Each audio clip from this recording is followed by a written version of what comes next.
respect for Gordon. The engines of the Sodor Railway were always busy. Thomas puffed to the beaches with happy vacationers. And Gordon proudly pulled the express. Gordon thought he was the strongest, fastest, and cleanest engine on the whole of the railway. But one thing bothered him. His firebox rattled as it cooled down at night. Gordon knew his rattle stopped the other engines from getting to sleep. That night, Gordon's firebox went click, clunk, click, clunk. Thomas and Percy started to chuckle. "Rattler Gordon's keeping us all awake," peeped Percy. "The only engines keeping other engines awake," puffed Gordon crossly, are little engines with very bad manners. But secretly, he felt rather embarrassed. In the morning, Percy teased Gordon again.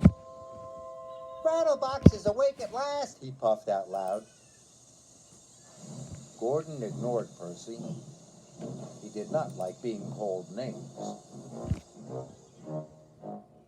"I am the strongest and the best," he told himself.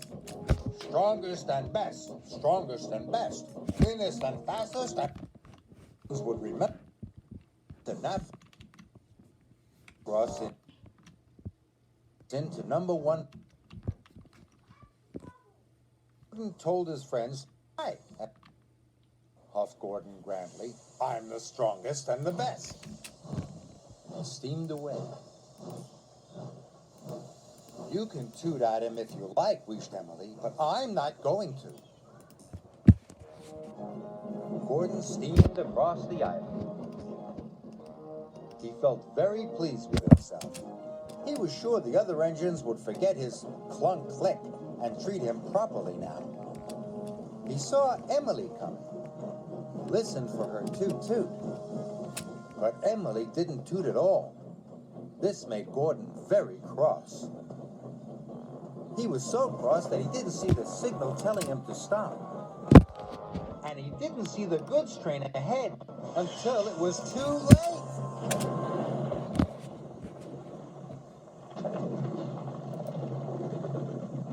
Luckily, no one was hurt. But Gordon came off the rails and he was covered in gooey red jelly. Oh! As Gordon waited to be put back on the rails, Percy arrived. "Hello, Gordon," peeped Percy.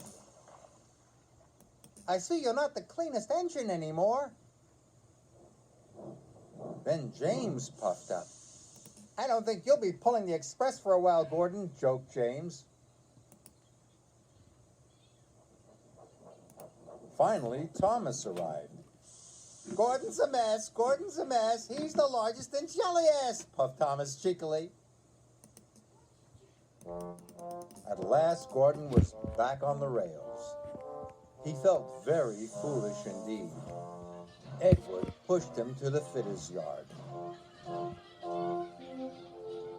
Gordon had to stay at the fitter's yard for a long time. It was hard to get the jelly out of his engine. Emily and Henry took in turns to pull the express for him.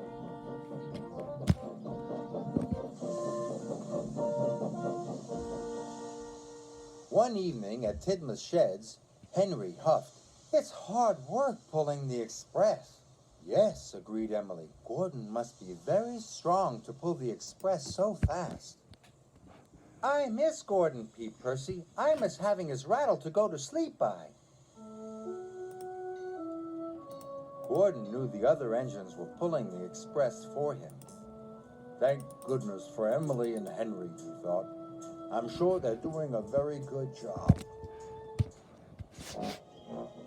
Finally, Gordon was as good as new. The fitters had even managed to fix the rattle in his firebox. That evening, Gordon had something to say. "Is it about I was too for it?"